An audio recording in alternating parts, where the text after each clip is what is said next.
this new AMA, the second one this week. I was on Tuesday with Atom's CEO for an AMA, and today it's another one that I am hosting. So it will be very interesting to discover a new project that maybe you don't know already. We'll try all together to discover what is it about, what's the goal, what's the ambition, and what's the different means that they will use to reach their goals.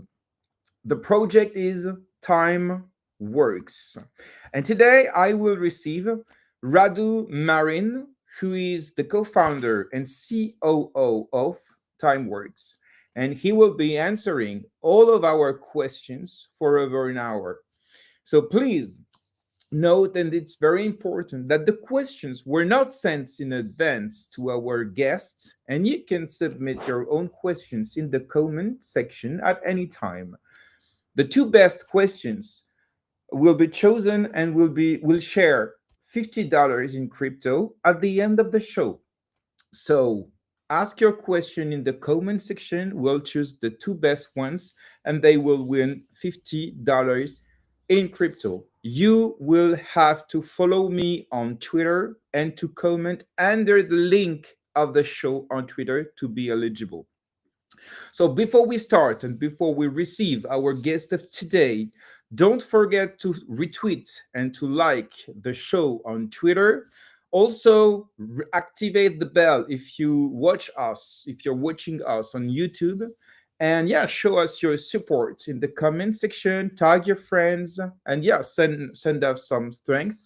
I'm counting on you to give this show a boost. And now, so please allow me to welcome our today's guest, Radu from timeworx. Hello, Radu, and welcome on GM Web3 MultiversX for this exclusive AMA. Welcome. Hey everyone, bonsoir, DRM. Thank you for having me here. You speak French? Je comprends rien. Okay. Do you want to say a word to our French community, which is big? I'm not very good at French. It has never been my go-to language, but bonsoir and merci beaucoup. That's a bit all of the French I know. It's perfect. You know, I wouldn't be that good in Romanian, so it's fine. It's Yeah. My dad is probably gonna hate me for this because he's a big fan of French and he's a good French speaker. But I've never been that passionate about. okay. You never been to France, Paris, or any other I city? have been. I have been to France on multiple occasions, and it's lovely. Oh yeah, I can't wait to go back.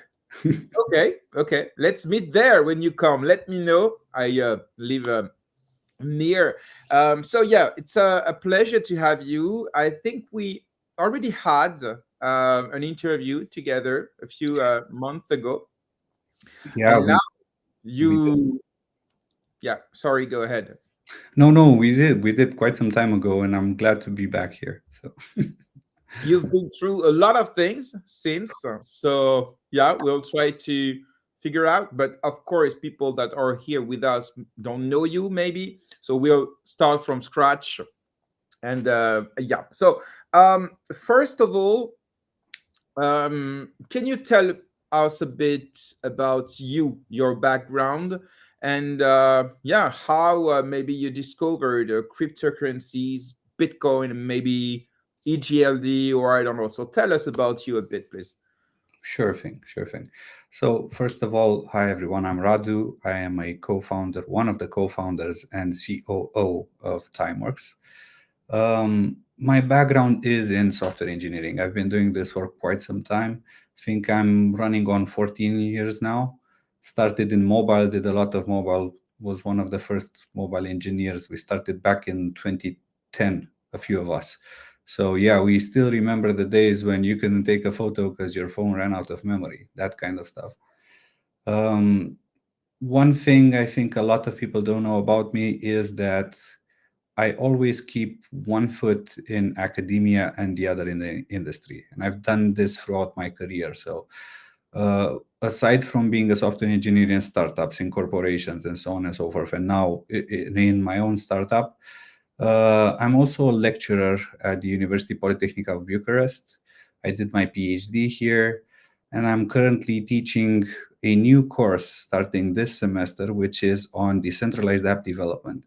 So this is big. I'm very happy I could get this into the curriculum, like for students to understand what decentralized means, what blockchains mean, what actually building a DApp means. So this is a great achievement that I consider, right? And even received an award for this. So Sorry to interrupt, but do you do you see the evolution of the awareness of blockchain decentralization and so on among your students these last years? we have started seeing a lot more research topics around blockchains and decentralization. Yes, so it is a topic that's more interesting, but again, like students need guidance. They need to understand how they can actually start to think about decentralized systems, right? Because yeah, choosing a blockchain, that is the easiest solution once you understand what you need to do and what you need to build, right? Yeah. Okay, very clear. Thank you very much for this. Let's now maybe start with the idea of timeworx. Do I pronounce well, by the way? Timeworx? Yeah, that's it. We make your time work for you. So it's time works. Perfect. So yeah, how came the idea in, I don't know, your mind or someone else's mind? And can you tell us what about the origin of the project and maybe the co-founders? So we have the opportunity to speak about the other team members because you're not all alone on timeworx, of course. Exactly. Team matters a lot to us, team and community. So, yeah, well, first of all, time works. The way we define it, the shortest way we can define it, think of it as the data processing layer for next gen AI. So, essentially, it's this confluence between AI and No, blockchain. no, no. We will pitch just Oh, after. Now I want how came the idea the from. idea for it. Okay, cool. Let's go back a few months or years ago. Why and how did you have Sure. this idea?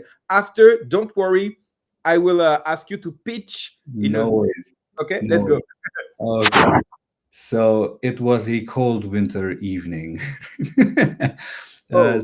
So, me and my other co-founder Alex, who is the CEO, we were what we were actually trying to do is to train an AI model. And what we like a problem that we soon reached is we've hit a few brick walls, right? We needed data to be labeled. We needed fine tuning, but we could not find any services that could do this diversified, who could do this at actually a reasonable price. So we started digging in more into the problem. Like there are big players in this market. It's a $4 billion market, data labeling, right? So we went to one of these large companies that do this. I'm not going to name and shame, but what I can tell you is we sent them an email and said, hey, we want to be data labelers. We want to see how data labeling is done. And we got a reply back saying, no, that was it.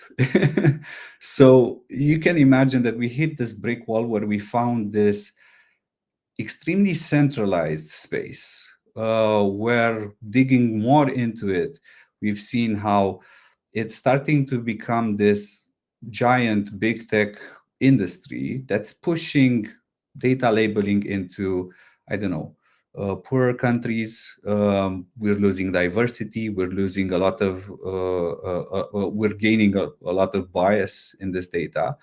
So we discovered this way where we could create a decentralized platform that allows data processing to happen and to actually create a space like an ethical open space where AI can be developed, not just data labeling, but data processing in general. Because what we found is there's this virtuous cycle, right, between manual data processing, which can then turn into AI, which in turn replaces manual with AI processing, right? And this is a virtuous cycle that we are actually trying to capture in our solution. We're all about bringing human and AI agents together in a platform where they can choose to participate in processing data, whether for labeling, fine tuning, or just plain old processing data, right?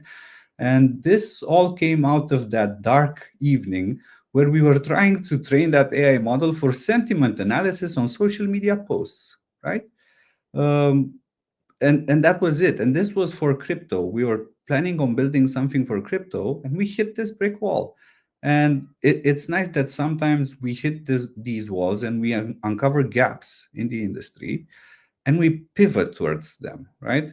I don't know if that sentiment analysis tool that we wanted to build would have been more successful, but I can tell you that the journey we started is more than awesome right now. So we're discovering things, we're doing research, we're building a product that we believe in. And Alex and I, so we go way back. We've been working together our whole careers. I think we started at the same company, and then we just moved together throughout companies, and then decided to build our own product together. And the team we have alongside are people that we've known for a lot of time. We've worked for them from a lot of time, and the synergy is great. Like we do everything internally. And when I mean everything, I mean product engineering, delivery, research, marketing. It's all done in house by a team like I couldn't have wished for a better team. And Where are this you is based? And where are you based? Are you a full time? Do you have office, or you're just all home office? Just let's try to understand how is structured time works. If you agree. sure thing, sure thing. So let's say our marketing unit is in Lithuania. That is the unit that deals with the tokens, and we have a development unit which is in Romania. This is where all of the operations happen technically, right? The development for the platform happens, and our team is I think mostly Romanian. We do have advisors. We have advisors from Lithuania. We have advisors from Romania, like great people that we've met along the way and which are helping us really like build a top tier product here. And yeah, we're full time. Aside from my passion for teaching, timeworx is what I do, right? And this is what we do. We've dedicated our time, our resources, we've bootstrapped, we've put a lot of effort and a lot of energy, but we're getting a lot out of it as well. Okay, okay. Thank you very much for this. Let's speak about TimeWorks a little bit. First of all, can you not a little bit, but let's speak about it. First, can you pitch TimeWorks in less than 30 seconds? Oh, I talk a lot and I talk fast, but I'm not good with That's timing. what. But after, don't worry, we will deep dive into all the part of the project. But first, yeah, just like another view in less than 30 seconds. I'm sure you can do it. Okay, so timeworx is the data processing layer for next gen AI, No, no, it's too driven easy. It's the driven by our mission to bridge the gap between human and artificial intelligence towards uncovering the ground truth for AI. How does that sound? A lot okay. of words. I'll deal with it. I'll deal with it. Okay. Thank you. Thank you very much. So my first question will be about the platform, the product, the app. So tell us, what's the user journey for the user and for the client, the maybe B2B companies that will require this data. So tell us in a very simple words so everybody can understand, how does it work? Sure. So for people, it's simple. In less than a minute, you get from installing an app to contributing to data labeling. Like we've made everything frictionless. This is something we've seen in this industry that is horribly, horribly wrong. Is that it's a very hard process to get into the data labeling. What we do is we simplify things. You have a mobile app, you install it. You don't have to connect your wallet from the beginning because we're trustless, right? We have to gain your trust. You can connect anonymously, start solving tasks. You do receive those rewards, but we don't know your address up until you connect the wallet. And when you feel comfortable, just connect your wallet. You can claim your tokens, you can stake your tokens. Everything should be simple, right? So everything is done through this mobile app. You get insights into your performance through it, and you just pick and choose whatever you want there. And we give you hints on how you can be better. This is like the user journey for mobile. It should be seamless, clean. Like you should have this in your pocket if you're in line at the store or if you're waiting for the bus. Just, you know, for 15 minutes instead of mindlessly scrolling through social media, you can actually contribute to the future of AI and get rewarded for it, right? Now, on the other side, for B2C, we're still building this out because we are building out our customer discovery processes, right? So this means that we are doing interviews with clients. We want to understand how it is. Right now, we're discussing with a lot of customers to better understand what they need. We will be soon launching, like Q2, Q3. We want to launch our beta for companies, and it's going to be similar for people that have done AI or ML. Maybe something like teachable machines makes sense. It's a simple platform where AI engineers can go into, and this is what we're going to be building. And through natural language, you can start saying, I want to build this AI model. I have this data. Help me label it. And the system will actually create all of the pipelines to do all of that data processing. And what's interesting between these two, so the B2C and the B2B, we have a business model which is Web3. It's based on bidding. Just think of it like ads or like gas on the blockchain, right? I'm a company and I'm saying, hey, I'm getting a recommendation. If you want to process that data, it's going to cost you this much. And it's based on historical facts, right? What has happened previously for that kind of data in the platform. When you're a user of the platform, right, you're a data labeler in the platform, you will choose to solve the tasks that fit your compromise, right? You feel that it's fair to earn that reward for doing that task. And you see, it's gonna be this constant balance between the two, right? Of course, people will always want to get paid more, and companies will want to get paid less. But it's this dance they need to do to actually figure out what's the correct price, because maybe sometimes companies will discover that what they need to do is too expensive for what they can do, and otherwise they'll be corrected by the market, right? And this is what it should happen. Like, our platform does not enforce pricing. What we do is we enforce what's the cognitive effort, so how hard it is for you to do that, right? Because of course, the harder something is, the more it should be rewarded. But at the same time, again, let the market decide, right? Maybe something is harder, but it is less useful for real world, right? Real world use cases. So sometimes you might see that easier things get paid better than harder things. It's not something that we should decide, but it's demand and offer. It's a free market, and we should have open and free market principles in Web3, right? This is what's it all about. And one thing, I'm going to give you a sneak peek, because we keep on saying companies as customers and users as labelers. What we want to do in the future is actually um, expose people to next gen AI. So some of the AI models that we train, we want to allow people to use them, right? Imagine we're still ideating a lot on this, and we're doing some user interviews as well. But in the same app, how would it be for you to have your personal chatbot which links with different AI models, and you can start telling it, hey, I have this image. I want you to remove that person from this image. I want you to add this person in the image. I want you to turn it into a GIF. I want you to animate it It's this way like and that. it's like something like Fever, but decentralized.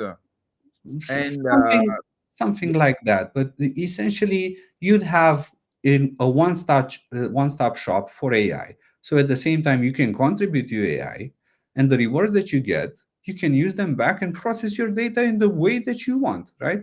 We're working on some things that are like augmented intelligent reality.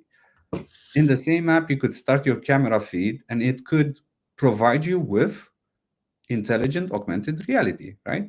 And that would be cool. We're actually working a use case for this in tourism, where you can take out your phone and point it to, I don't know, a specific monument, and it's gonna classify, detect it in real time, and start giving you information. Hey, that is the Eiffel Tower. It was built in that year. The entrance for visitors is around that way, and things like this. Of course, I'm looking towards the future. So step by step, we want to start integrating this, and I think it's a great way to expose people to what AI can do in a way that's useful for them, right? Okay. Right now, we do have ChatGPT, we do have Gemini, we do have Claude, we have Grok, we have DeepSeek, right? And people are exposed to AI, and they're going to be exposed more and more to AI.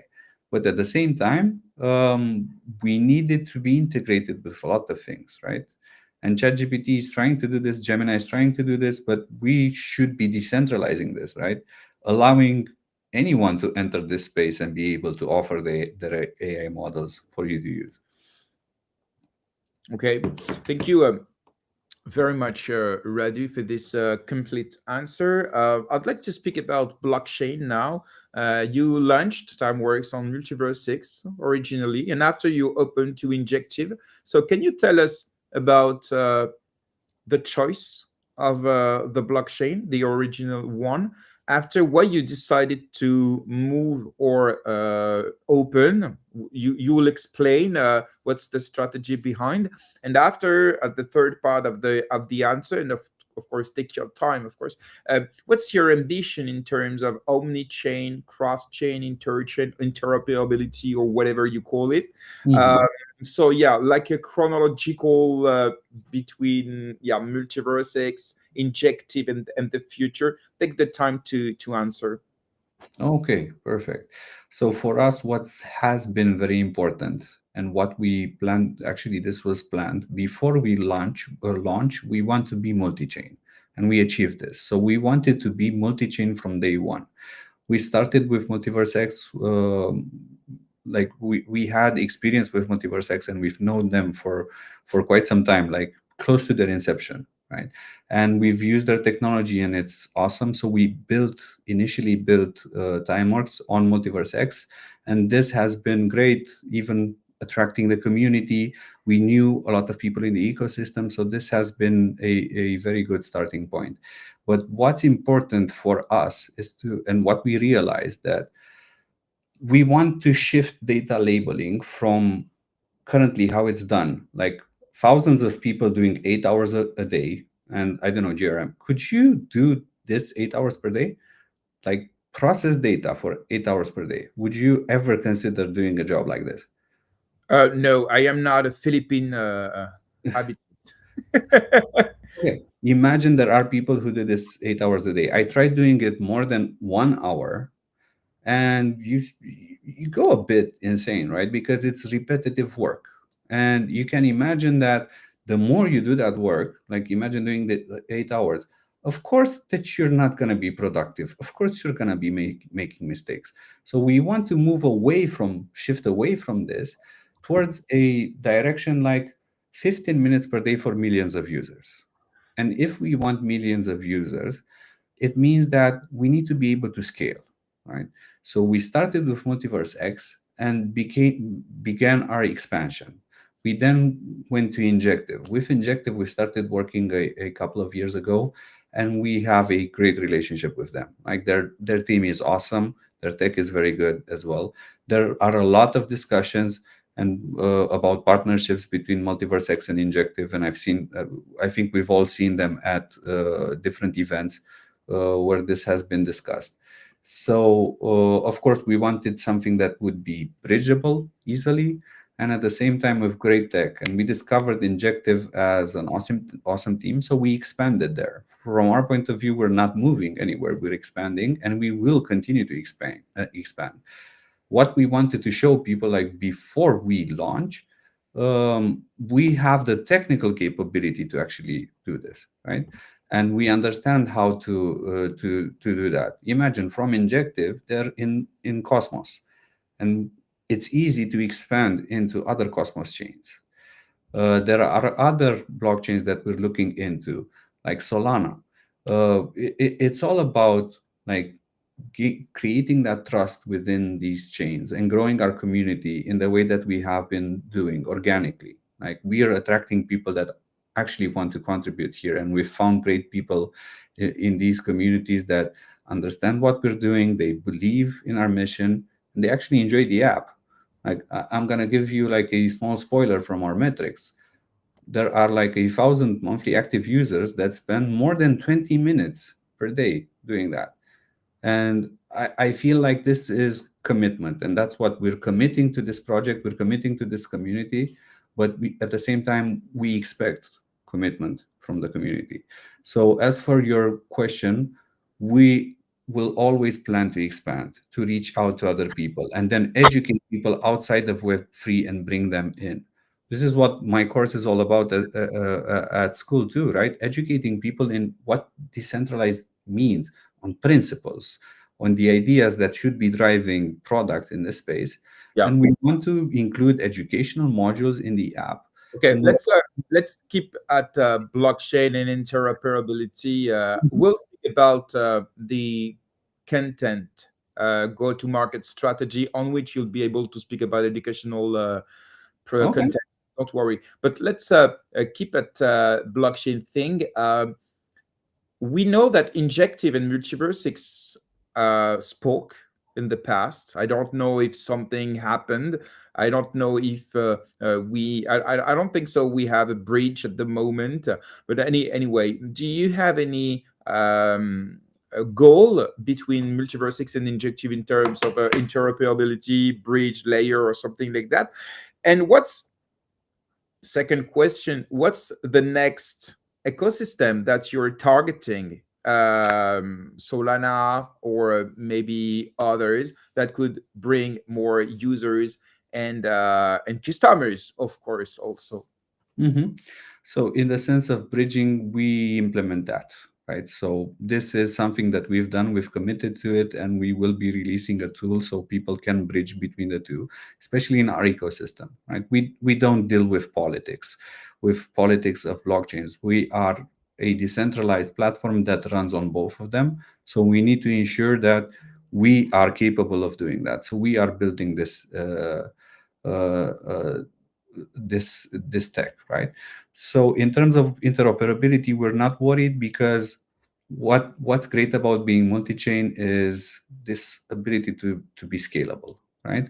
You have infrastructure that scales and benefits from all of the chains that you support. So bridging, of course, is our responsibility, and we will be doing it, and we actually are doing it right now.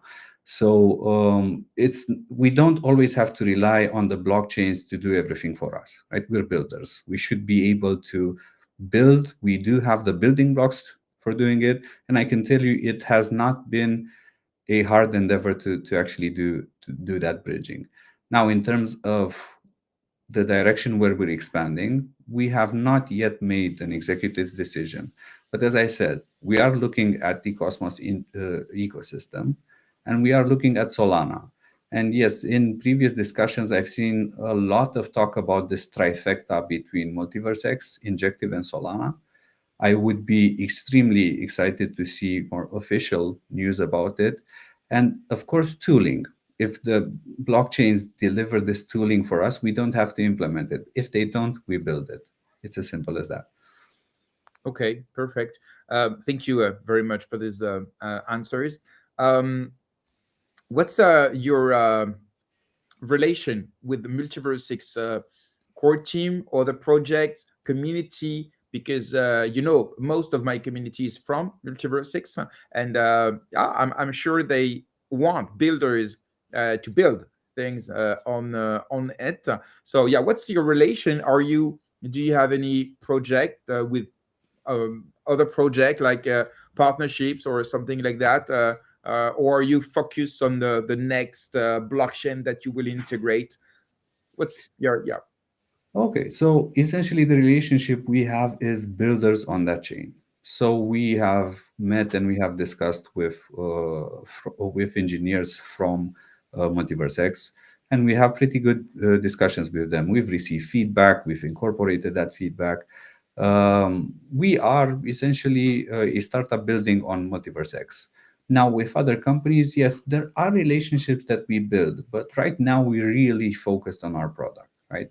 So I agree that partnerships are really important, and we do have good relationships with people in this space. But for now, it's not our major focus. So our major focus is on getting our product where we want it, and this along the way will, of course, mean partnerships. Okay. Okay, thank you.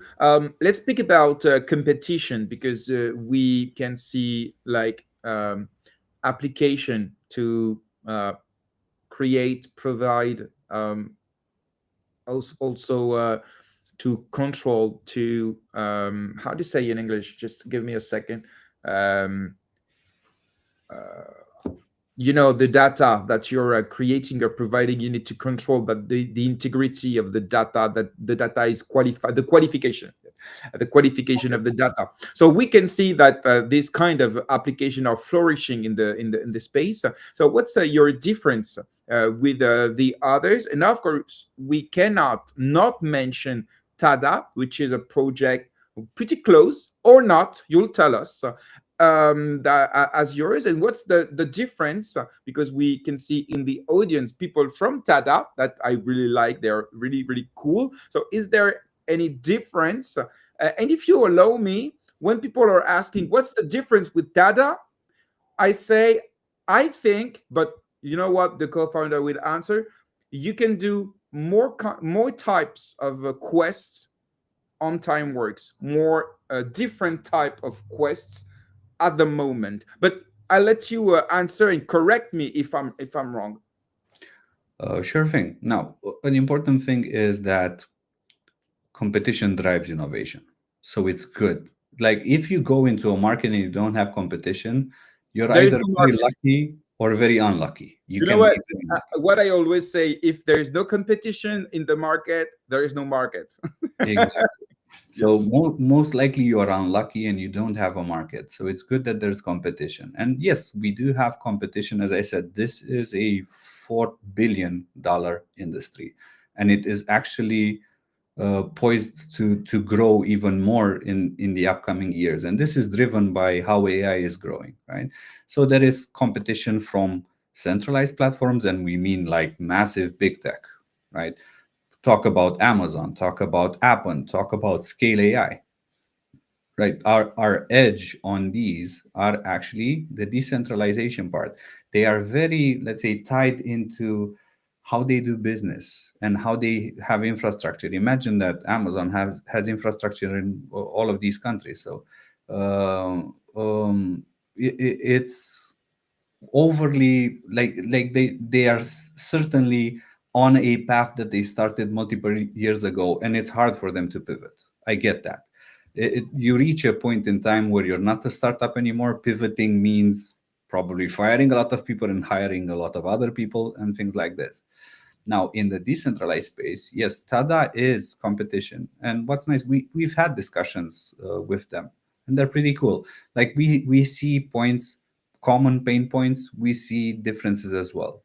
Now, as you said, in diversity of tasks, most likely this is a difference because they come from a specific space, training, Siri, generally on the audio side, and they're doing great work there, by the way. So it's impressive what they're building.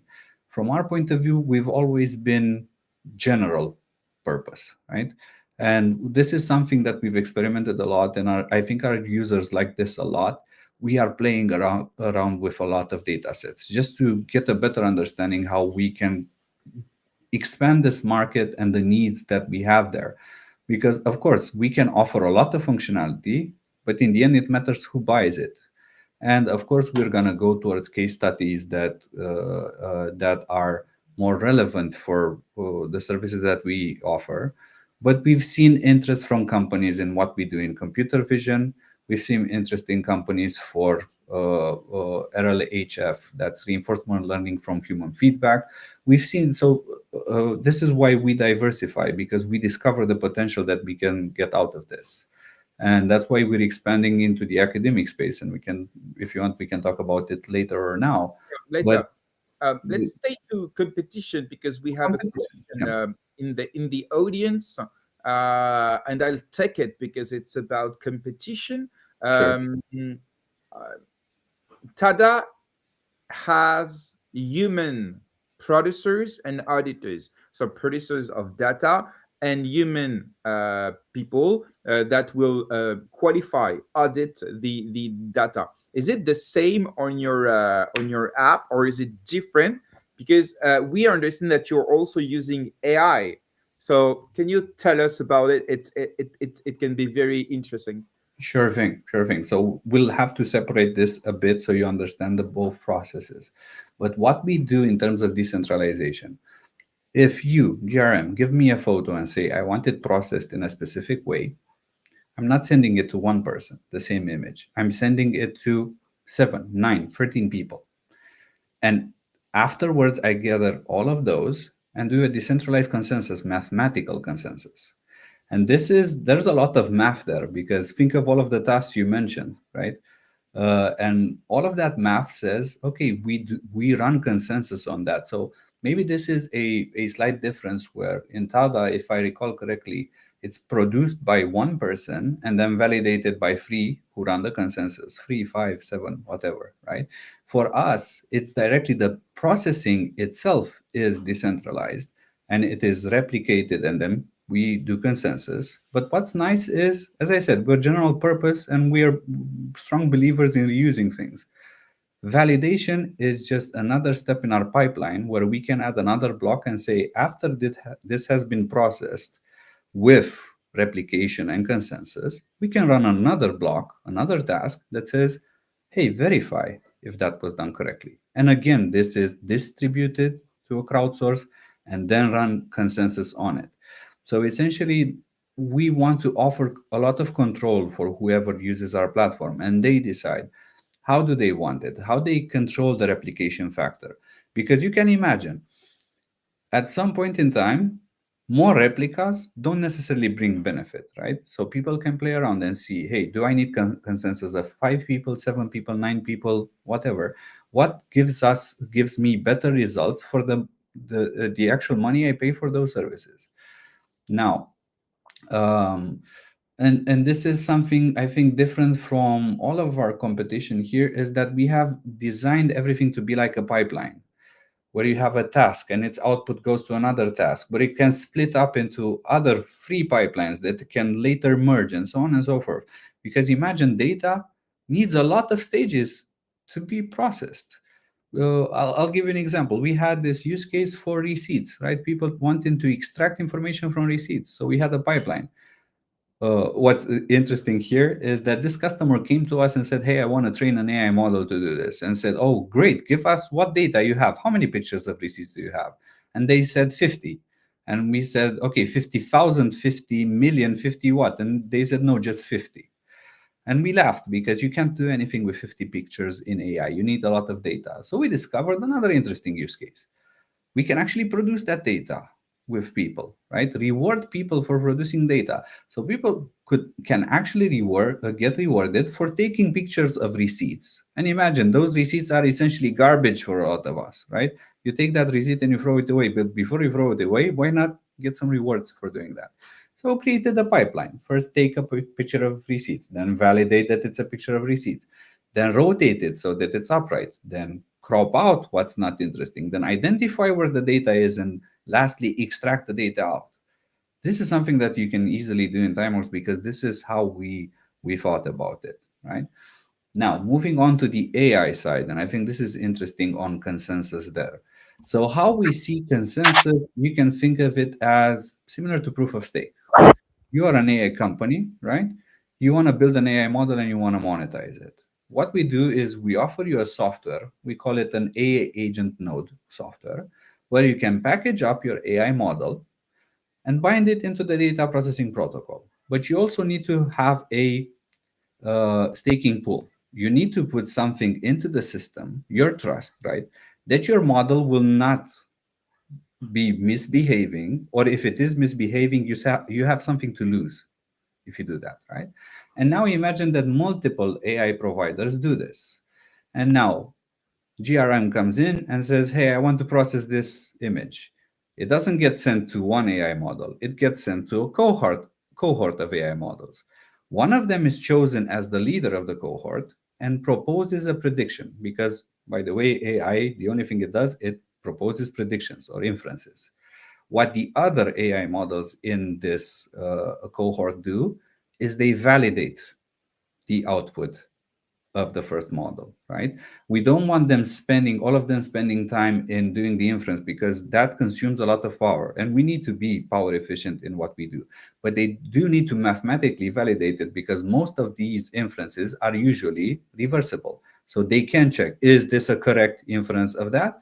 So they can actually do that. And at the end, what do we get? We get performance on-chain proofs for AI models. And this is our future direction that we call AI that is trusted. We can finally answer this question because GRM, if I were to ask you today, how do you trust AI?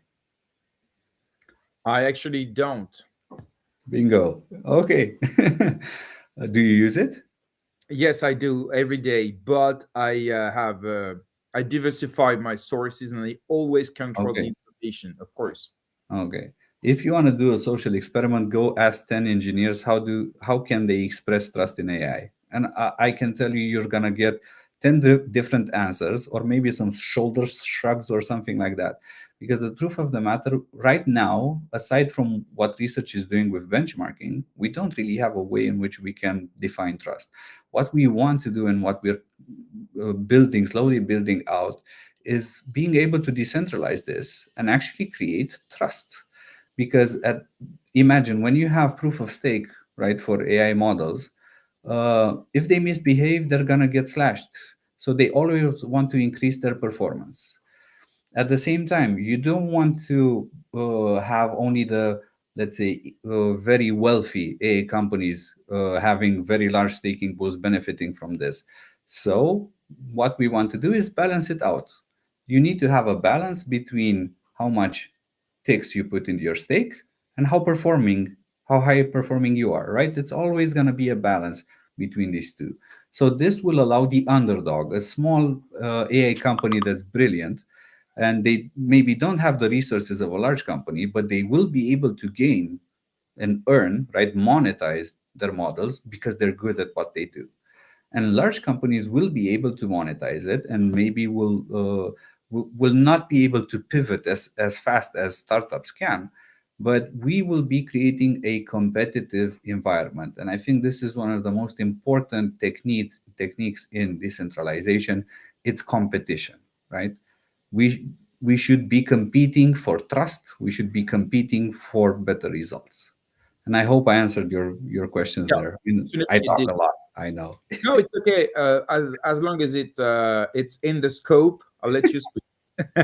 Awesome. If you go out, I interrupt. No, thank you very much for this. So, do you have any metrics to share? I don't know, like number of users, daily active users. Is it where is the app now? Is like a beta version or alpha, or is it completely live? So we know on the roadmap where are you now? Okay. So in terms of the app, we are currently on the Google Play Store, and it's just a matter of a click before it goes completely live. On iOS, we are on test flight, right? Not yet publicly available in the App Store, but we are going through the review phases with Apple there, and it's actually looking good. So we should be ready to launch pretty soon publicly. But of course, we need to launch the token first. So this is going to be important. Now, in terms of metrics, I jumped the gun a bit earlier, and I think I already told you that Yeah, we do uh, have around. I understood, but I want to you to repeat again because it will be easier for even the audience. Awesome. Now, this is a defect of mine. I've done a lot of technical interviews in the past, and the idea is that you always need to be one step ahead and try to anticipate what that is. So I get where you're coming from. So in terms of metrics, we have around 1,000 monthly active users that are that have an average engagement of around 24 minutes, and we see this as a big win. We see good convergence over 7, 10, and 30 days in the past when it comes to analytics. So this is great. And in terms of the data processing power that we do have, the throughput, I think more than 1 million tasks have already been done by these people.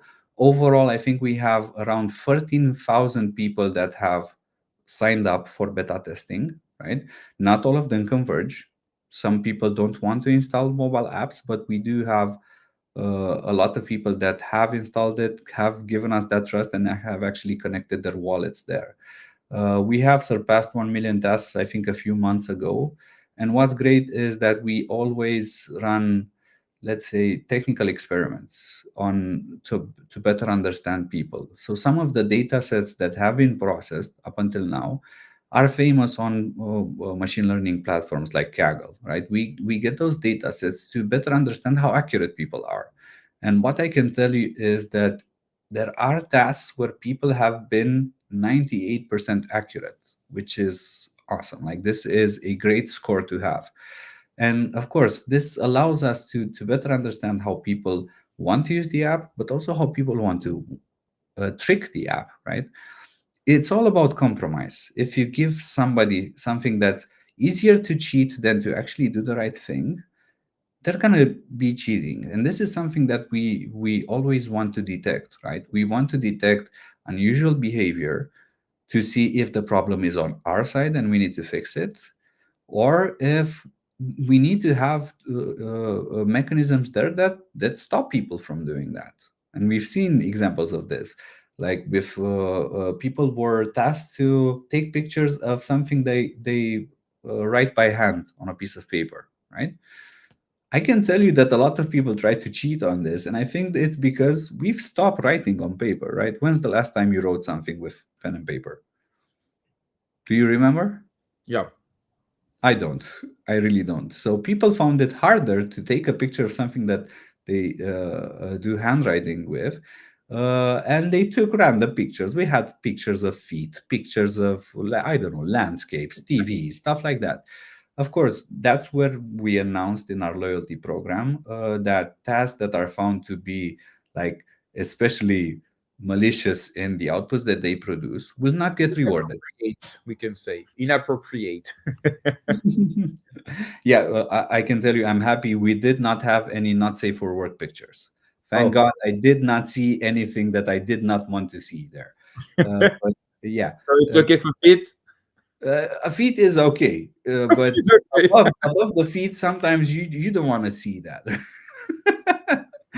So we don't want to be adding not safe for work filters throughout the app. But yeah, it's important to understand things like this and human behavior in general, because then you can start improving. You can tell companies, hey, you're not paying people enough for that. And of course, they're going to be joking around and not giving you the data you need. And at the same time, I'm going to be telling people, hey, take this seriously, because if you don't, you're actually going to get penalized, which makes sense, right? You break the rules, you have to deal with the consequences. Okay. Thank you very much, Radu, for this. My second question is about your go-to-market strategy. You said it's a competitive world industry. So, and after we'll take the time to speak about the token, but let's speak about strategy, how to attract users and how to attract and maintain. Retention is very important, and you know it in every consumer app. So how to attract and retain users, and same for clients. You say that you were having many interviews and so on. So yeah, what's your strategy in this aspect? Okay, so in terms of let's say the B2C side, right, community, I'll go a bit ahead, but when it comes to retention, I think the thing that actually retains users is a solid product. So this is why we're all about listening to people, getting feedback, fixing bugs as soon as possible, or at least explaining things. And this takes a personal touch. This is not something that you can do with a bot, or if you can do with an issue tracker that people just fill out there. So we actually take personal time to go through all of these people that are reporting bugs, asking them to open tickets, and taking those tickets up until the point where we can fix them. Sometimes bugs are easier, sometimes they are harder. But I think this having a dedicated tech support team to actually address people, listen to them, listen to feedback is important in retaining them. Second of all, of course, the utility of it. Does it is it worth for them to actually use the app? And I think the model that we've proposed and the way that we're doing it has led to this high average engagement, right? So the average engagement that we get is similar to apps like social media. And that's great, right? Like people are finding this as an interesting pastime. And we've seen people that are passionate about the things that we do. They're curious about what we can be built with the things that they do there. Now, in terms of attracting them, of course, there are specific marketing techniques here, right? We need to communicate a lot about the project, the benefits. We need to be very active in social media. We've been active on Galaxy, which is a pretty nice campaign tracker there, right? Maybe people don't know it's like Zili, but different, but quite the same. Exactly. So from some points of view, it's very similar to Zili. You can do a lot of interesting things there, and of course, we've added a lot of gamification into that. So I think gamification plays a very very big It's role in it's attracting. massive. Yeah. Exactly. Now, in terms of the B2B side, what we've started to do is actually, as I mentioned, do user interviews, especially with, let's say, our more ideal customers. So how we look at customers, we classify them based on two things: if they understand the technology and if they understand the need for this technology, right? These are two very important things. And our ideal customers, we call them our ideal, they understand both the technology and the need. And these are AI companies, right? Companies that truly understand where data labeling and data processing is useful. They understand how they want to use it, and they understand how they can monetize it afterwards, which is very important. And we've discussed with a lot of AI companies, and we had a lot of surprises when doing this. We've had surprises like big companies that really don't do a lot of AI training anymore because they did not have access to data labeling. So it was either too expensive or they did not get good results out of it. So they started using synthetic data or trying to do other things there. So that was a big, let's say, red flag for us, what's happening in the industry and this change that needs to happen. So for this is pretty straightforward. We are building the product for people that actually know how to use it and need to use it. This is easy from this point of view. We're having discussions from people from very different AI companies that are interested in this, and we've actually been invited in a few, let's say, EU consortiums for EU projects, right? Because they have this need of what we do there, and we're seeing a lot of interest, and that's a good signal for us, right? If people want to attract you in partnerships, right? Maybe they can't afford to pay you right now for that, but they're attracting you in a partnership that will render you with funds and working on a product. That's great news, right? And this is like the big first category. Think AI companies. Then there are companies that understand the need but not the technology. And these are companies that generally maybe they're not even in tech, but they are going through digital transformation. They understand that they need to move on, they need to evolve, right? Maybe they don't understand how to do that. And of course, we are not essentially an AI company. We are a key enabler of AI. Of course, we do AI training, but this is not our major business point, because that would mean that we need to hire all of the AI engineers, ML engineers out there. We're more to be used by an AI engineer of the client to do that. So what this means is the more AI companies we help from the first category, the more tooling they will create for the second category, and they will bring them in as customers for us, if that makes sense. Because they will need fine tuning, they will need, so it's going to be easier for us to talk to them. And like the further we go away from these core values, the bigger the bubble gets, right? The last segment is companies that don't understand the technology and don't understand the need. So basically everyone else, they don't know digital transformation yet. They have no idea how it can make their businesses better.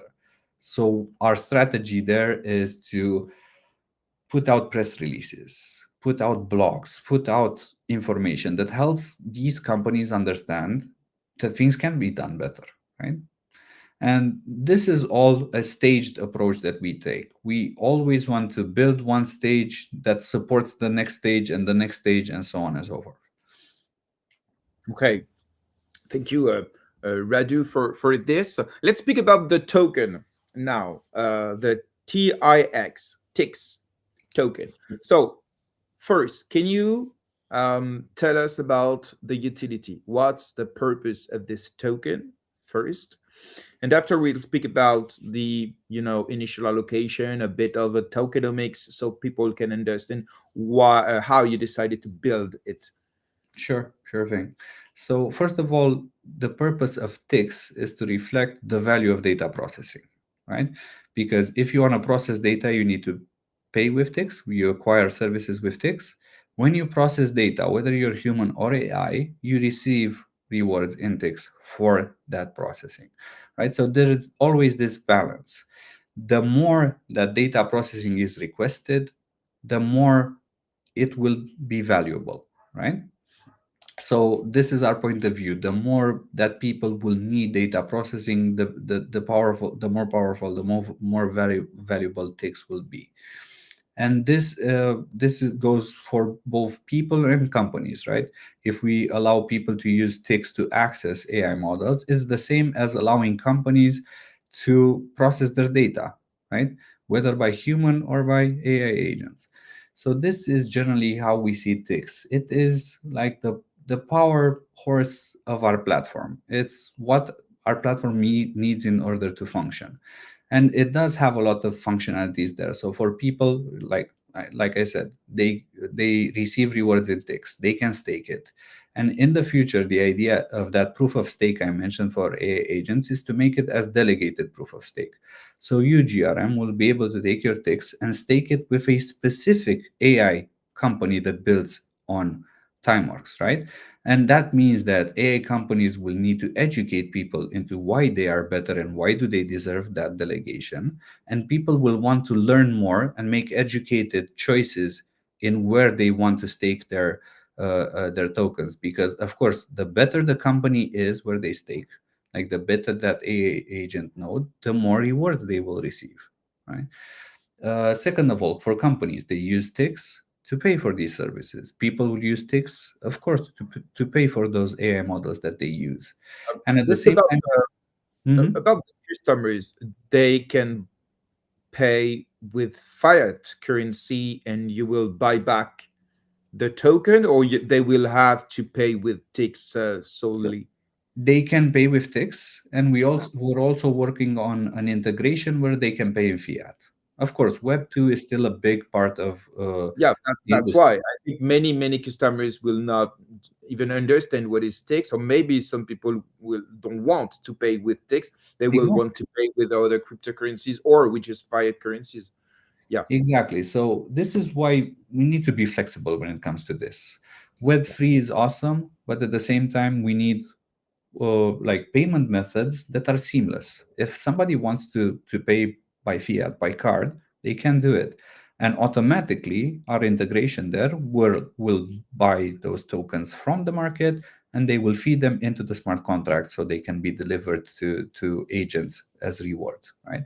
So this should never be an issue for customers. You need them to have an easy journey through the system, and it's not that hard for them to understand it because tokens have existed in one way or another for a lot of time, right? And The only thing that might be worrisome for companies is the jurisdictions they're in, the compliance they need to handle. So yeah, of course, we're letting them pay with whatever they want. Now, going forward, you also mentioned Yeah, tokenomics. yeah. When you Let's speak about definitely the initial allocation, some cliff investing condition, because in a few days you will launch the public sale on Mhm. republic.com site. So I think investors will want to know what are the condition of the early investors, cliff vesting, and what about the initial allocation. So give us some digits, please. Sure thing, sure thing. So when it comes to this public sale, and thank you for actually mentioning it. So here we will be working with republic.com. They are huge, they're massive, US based, and we couldn't have asked for a better partner. Like we've enjoyed every moment of working with them there. In terms of allocation, I really have to look at the documents. I have literally right now I have a bit of brain freeze, but we'll come back with these numbers. So don't worry I about will. it. I will put the link of the tokenomics in the comment. Perfect, perfect.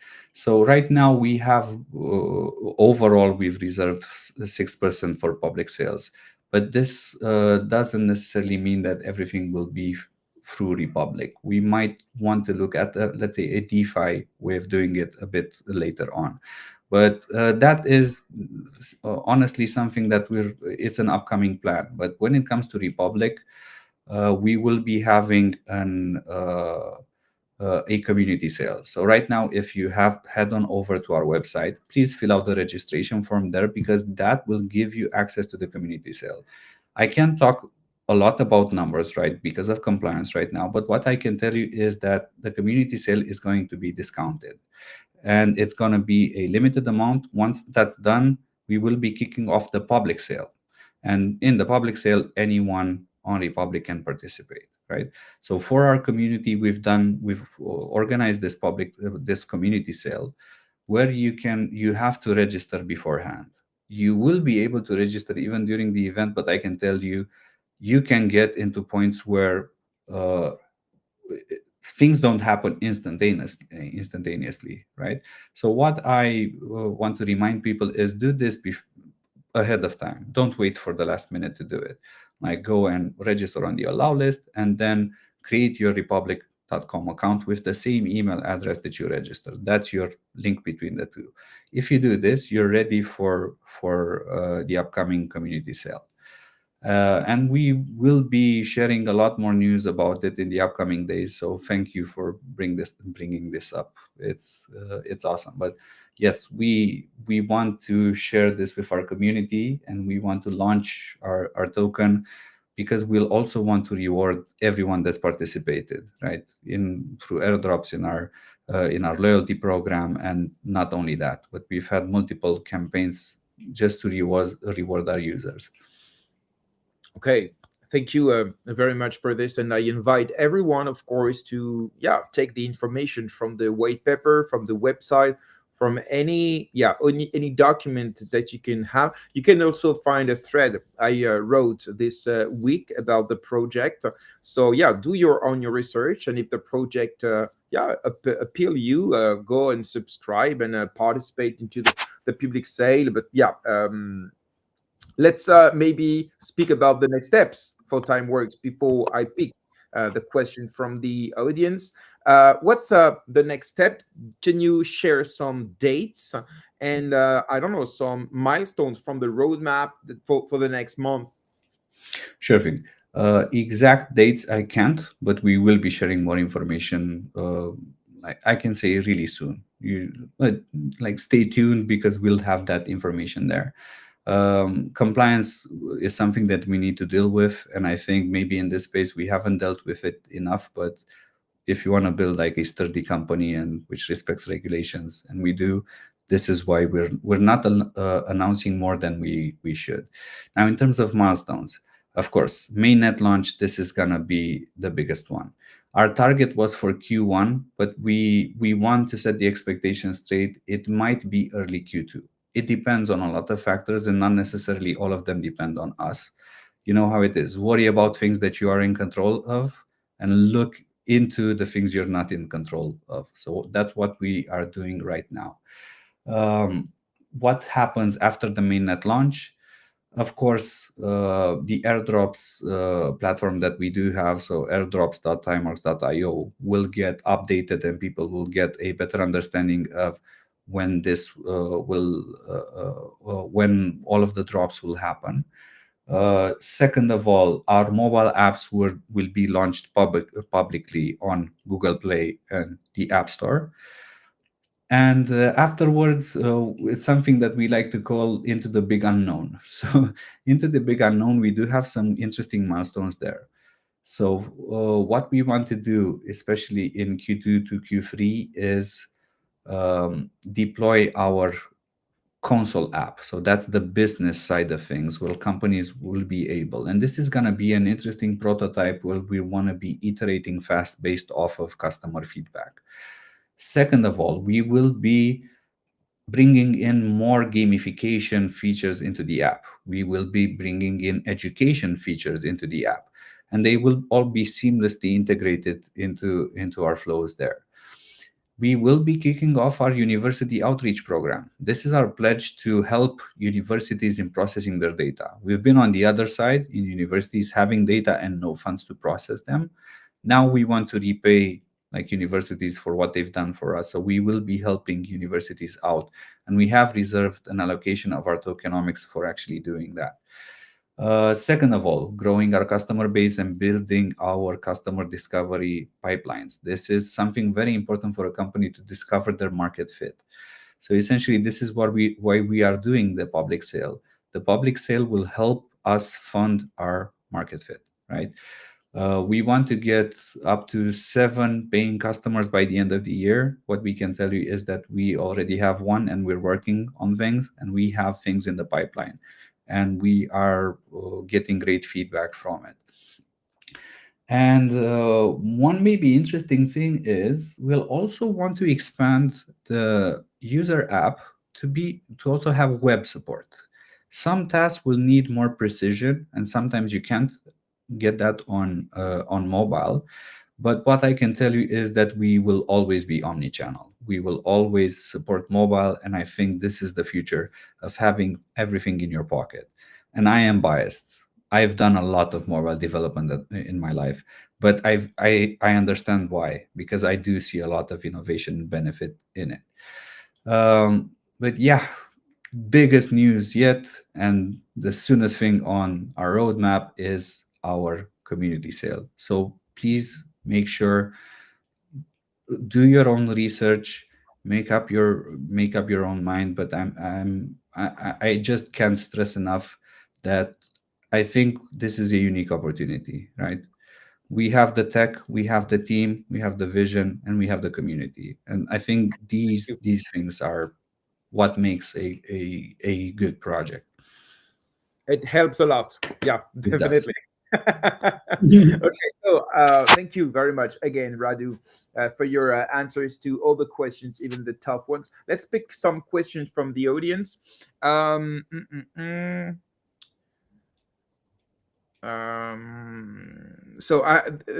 There's one I really like. So, what happens if multiple malicious agents manipulate the consensus mechanisms?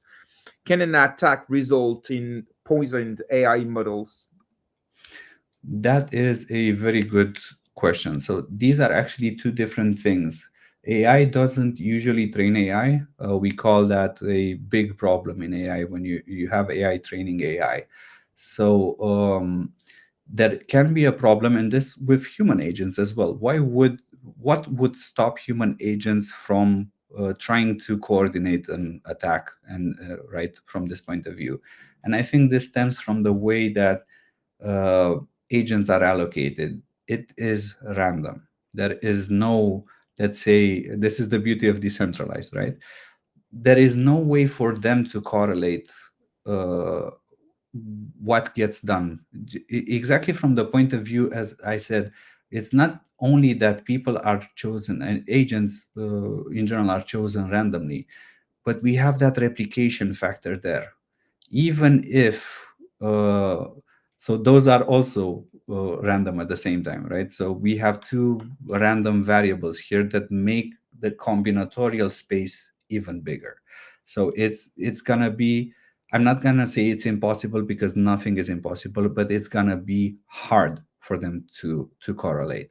And even if they do correlate, there's still a lot of people out there that are doing the right things. So the thing in AI training is that the majority wins, right? This is what happens. If you ask 10 people something, that's where the consensus comes in. The majority always wins.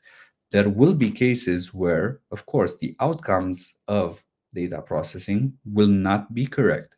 And this is our job to curate afterwards, to validate and to fine tune. And this happens all of the time. If you don't want to know the level of accuracy in data labeling that happens nowadays, right? You'd be surprised at of a lot of things. And I think we've started noticing things like this. Now, in terms of poisoned AI models, that is a bit difficult to achieve. Like, you not only need to correlate more than 50% of the people, but you need to correlate them in more than 90% of the time. And that means that even if they achieve that, we do have ways of seeing that a model does not rise to occasion, right? In the training modules, there are validations that are done. So these things can be caught early on. But I won't go into the technical details a lot. Essentially, what you need to understand is that randomness plays a huge key in this. And second of all, gamification for both human and AI models. They have on-chain performance that we track, and that sticks on chain. You do a lot of bad things, that's going to stick on the chain, and it's actually going to end up costing you more than you earn. So that's the general idea. Okay, thank you very much. Let's check maybe another question. What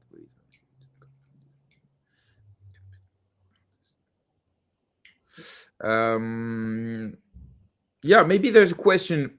Um, you already answered a bit, but we'll try to focus on it. It's the competition with large companies like Amazon and so on. So, how will you achieve and try at least to take advantage with these big companies, and especially with small and medium businesses? Okay. So when it comes to large companies that are our competition, right? As I said, it's very hard for large companies to pivot. And I think we've seen this before. When a disruptive technology comes in, usually large companies will ignore it up until the point where they can't, and usually they'll be too late to actually change it. We've seen things like this in the past. If you remember what happened to Intel about Android, where they said, yeah, the chips that run on the chips we have are good enough for mobile. I don't know if Android is going to be good enough. They switched gears way too late. They A couple of years later, they tried to pivot. They hired a lot of people. They lost a lot of profit. They lost a lot of margin, and in the end, they ended up firing their entire Android division. Things like this happen in industry, and they happen because of disruptive technologies. Now, I'm not saying it's going to be impossible for a large company to do it, but instead of fighting them, what we want to do there is actually offer them the possibility of integrating us into their workflows, right? Imagine being able to be a large big tech company that instead of investing a lot of money in building your own infrastructure, you actually use an already existing decentralized infrastructure, right? And these are some nice network effects that can be created there, and some collaborative business models that we are looking into. Now, how does this disadvantage small and medium businesses? Well, technically, it it should advantage small and medium businesses. When we decentralize and democratize, they gain access not necessarily to cheaper, but to fairer prices, right? They understand what fair means, because this is not no longer a price that has been set in stone by a large centralized organization. Rather, it is the true market price that is driven by all of the actors in that price, in that market. Okay. So pretty much the same that is in any industry actually. So the flexibility is always an advantage for smaller companies in front of biggest ones. Yeah. Okay. Definitely interesting. Okay. Thank you very much. Let me check one more time if we have another interesting question that you did not already answered to. So just give me a second. Oh, we can. Can you mute Sorry. the time? I do this mistake all the time, so I ask the guest not to do it because it's not really interesting. So, yeah, I have question. What kind of AI models will be integrated into the platform initially, and can third-party AI developers deploy their own? So it's interesting. You spoke about it, but can you answer again this question? How to yeah, to incentivize people to integrate their own trained AI model. Sure thing. So right now we have integrated AI models, especially for computer vision. This is something, and we have integrated them to actually show people what it means to do data labeling with AI assistance. And it has been a hit. It is the most popular task in the past 3 quarters. People are doing assisted segmentation a lot in our app. For third party developers, we will be building out the support for this.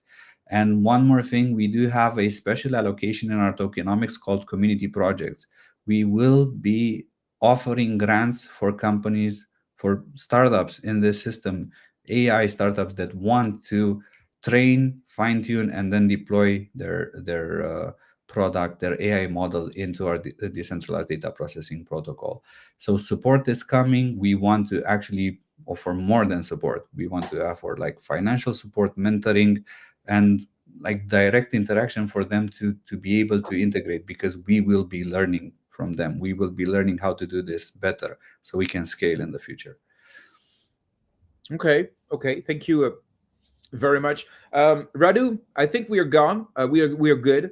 Do you have maybe a final word, final thing that you would like to share with the audience, live and in replay? Because you guys will be able to watch and listen to the replay on YouTube, but also on every podcast platforms. So I give you the final words.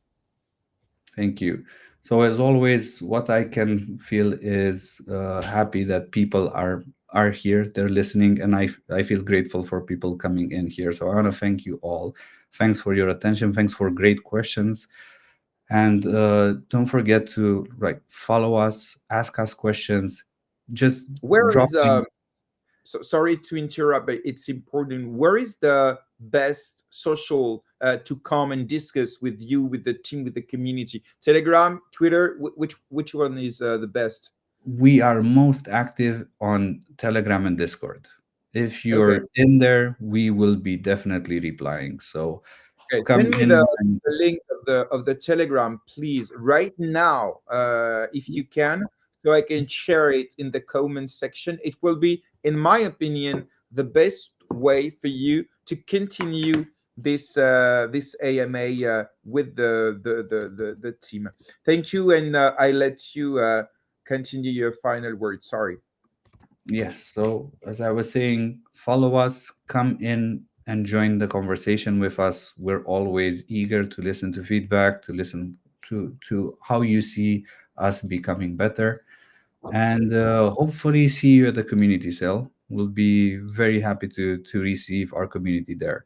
And last but not least, GRM, always a pleasure. Thank you very much. Pleasure is shared 100%. I wish you good luck for the next steps for TimeworX.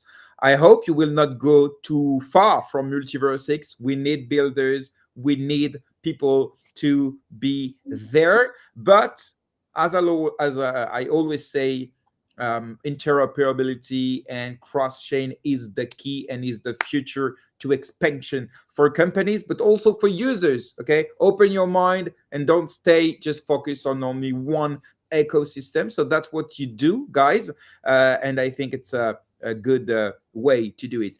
Thank you again. Thank you to the audience. As I was saying, you can find the replay of this show on YouTube and also on every podcast platforms in a few minutes. Just the time I uploaded, upload the sound. And yeah, see you next week for new shows on GM Web3. Take care of yourself and have a great weekend to everyone. Bye, Radu, and thank you very much again. Take care. Thank you. You too.